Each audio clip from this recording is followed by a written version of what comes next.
Да, како што најавив, реализираме линковско вклучување на колешката Елизабета Кузмановска со тема која што ќе ни потврди како преку танцот можете да ги освоите срцата на луѓето, да изнудите насмивки, но и генерално да го освоите светот, затоа што токму студиото за танци Брейка Лек со својата активност и учеството на голем број домашни и меѓународни надпревари се добитници на голем број на признанија со кои што всушност и ја представуваат Македонија надвор од границите на државата.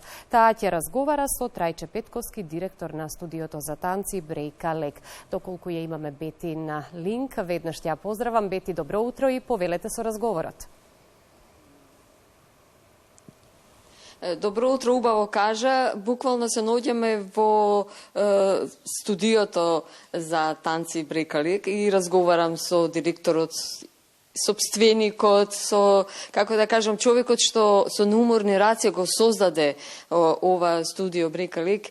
Ќе му кажам добро утро и она што го најави Сузана Апостолова во студиото, јас веќе го чувствувам, спомена дека она што е главно во танцот е да се освои преку срцата на играта и преку насмевката на децата, да се освоат срцата на сите во домашни, во светски рамки, вие тоа го правите. Јас веќе таа убава енергија почувствував во студиото, иако дечињата не се овде. Добро утро, добар ден до гледачите на МТВ и благодарам пред се за поканата.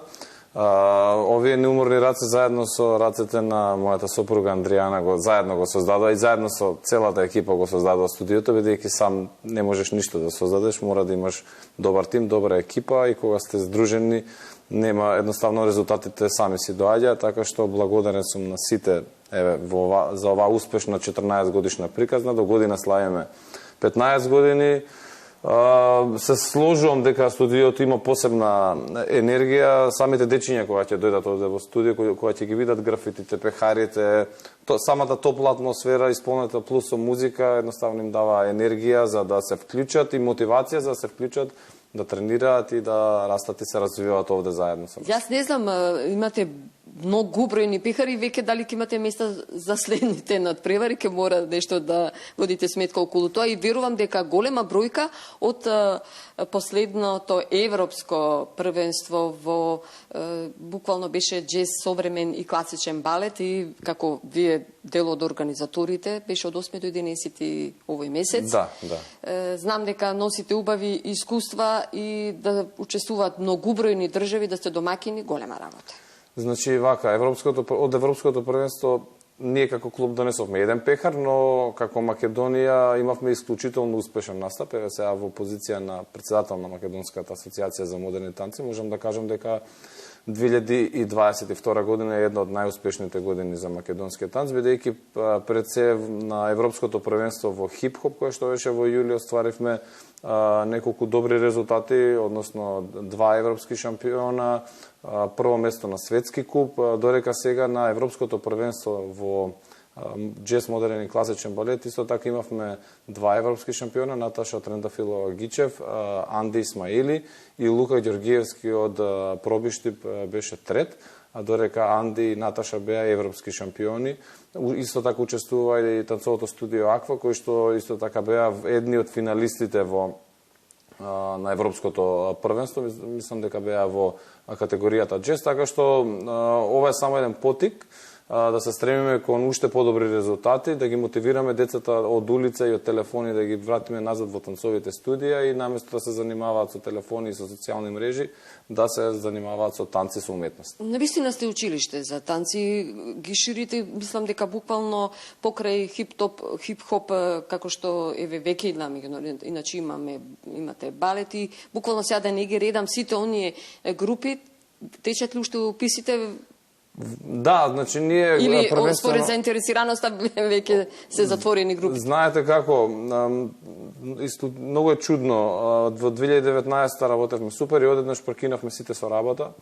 Потоа постепено почнавме да се враќаме со успони, со падови и така натаму, но наеднаш од 2021, поготово од 2022 година почнавме да се враќаме во нормала. И нас ни е чудно, бидејќи имаме огромен наплив на дечиња. Претходно требаше да ги убедуваме родителите дека танцот е здрав и така натаму, дека е безбедно. Сега едноставно се заборавија некои теми кои што јас не сакам да ги спомнам во разговорот. И сите се вратија на танц, на спорт и покрај тоа што ни е чудно, исклучително ни е драго и многу ни е мило што сите се враќаат повторно кон спортот и кон уметноста. Прашањето ми беше и дополнително доколку се уште некој сака кај вас има ли место, има ли... Па има место, значи, но ограничени сме, првенствено најмалите кои што се најзаинтересирани и најмотивирани, тие ги пополнија сите места, сепак може да се јават или да проверат на веб страната да видат како е, што е искрено, секој ден нови дечиња ни доаѓаат во клуб, така што не би можел да знам точно како е што е. Така. Од јули месец веќе сте подпредседател на светската... На IDEO International Dance Organization. Така. Да, значи... Честитки пред се. Ви благодарам. Изненадување искрено и за мене, бидејќи сепак сме мала земја. IDEO International Dance Organization е најголемата и најбројната танцова организација во свет со над 93 земји и членки.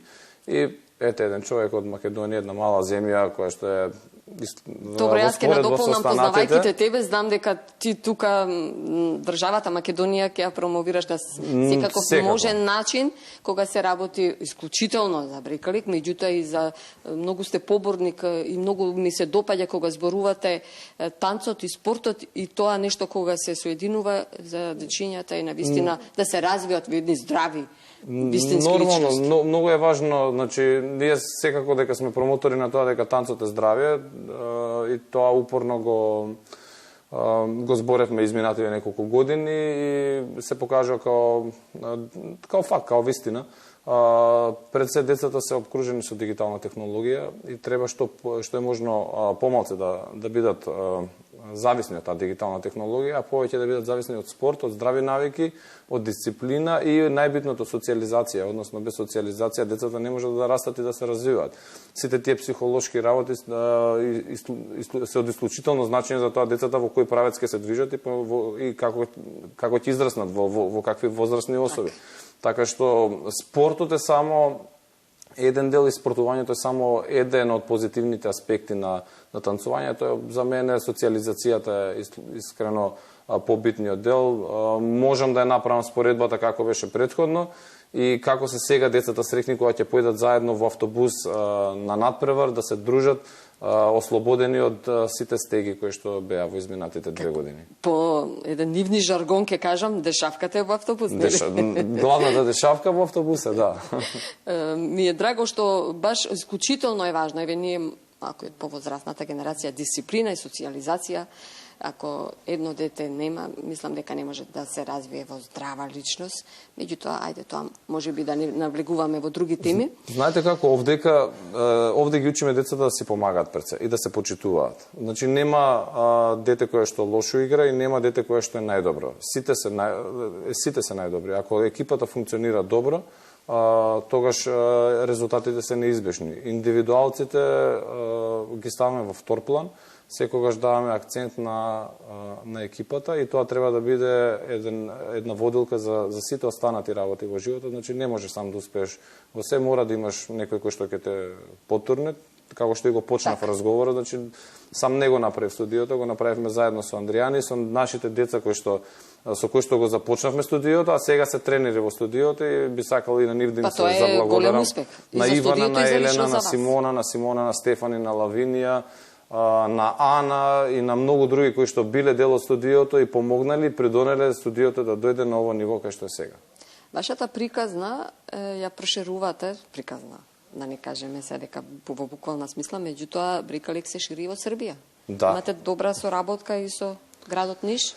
Вака, значи, рековме ајде да пробаме како ќе функционираме надвор од државата, знаеме дека добро функционираме овдека и си дадовме шанса да пробаме во Ниш, заедно со уште еден мој пријател и сега бизнес партнер Урош Крстич, го формивме Брекалик Србија. Исклучително сум задоволен како тоа функционира, колку дечиња имаме.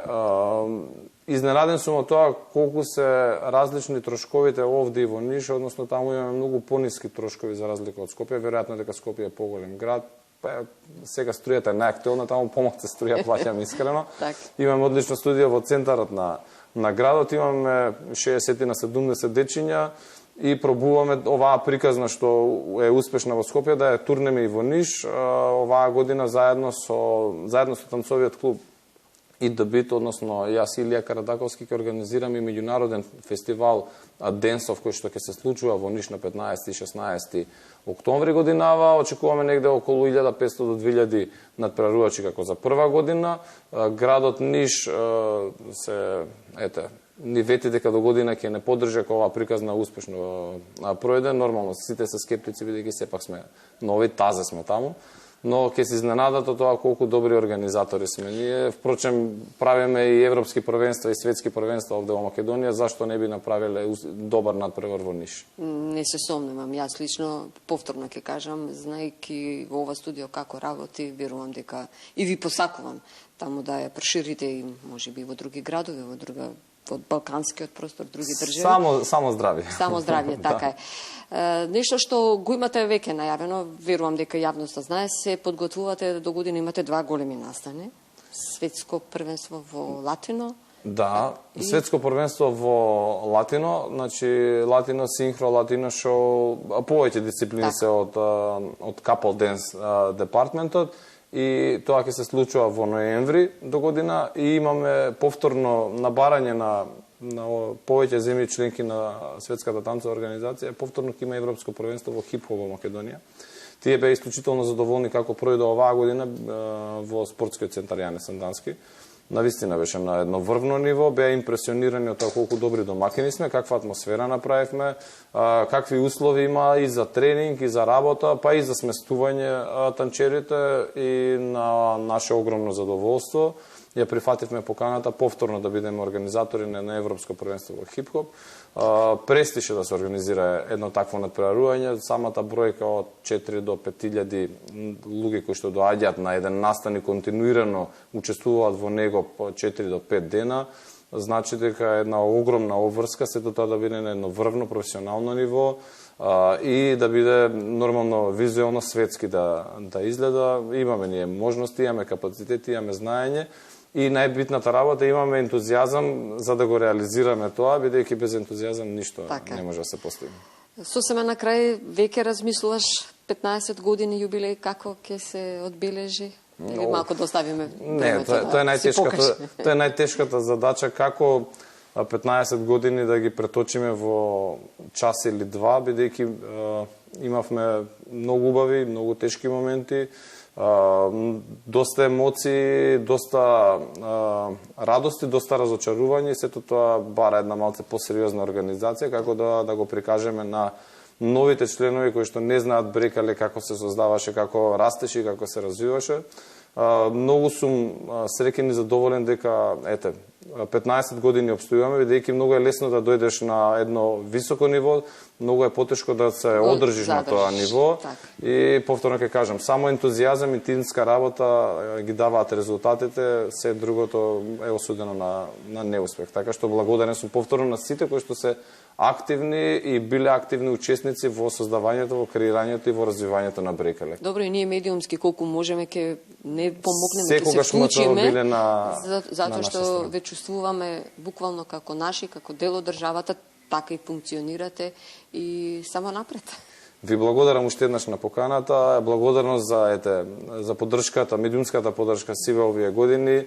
Обавезно ќе бидете поканети на 15 годишнината.